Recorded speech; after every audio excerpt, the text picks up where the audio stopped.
আরেকটা ইনস্টলমেন্ট আমরা দিয়ে যাব, কিভাবে তারা এই পরিবারটা সচ্ছলভাবে চলতে পারে, লেখাপড়া করতে পারে, তারা যাতে আর্থিক অসঙ্গতিতে না পড়ে, এভাবে আমরা সচেতন।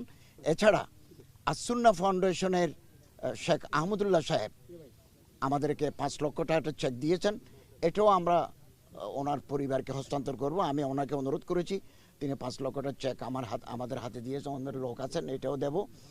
এবং আল মানাহিল ফাউন্ডেশন, এটা একটা চ্যারিটি অর্গানাইজেশন, আমি ওনাদেরকে রিকোয়েস্ট করেছি, ওনারাও ১ লক্ষ টাকা পাঠিয়েছেন। এই ৭ লক্ষ টাকা নগদ আমরা এখানে দেব, চেক এবং নগদে দেব। আর ১ কোটি টাকার ফান্ড আমরা রেজ করছি, ইতিমধ্যে আমাদের ফান্ডে বেশ কিছু টাকা জমা হয়েছে।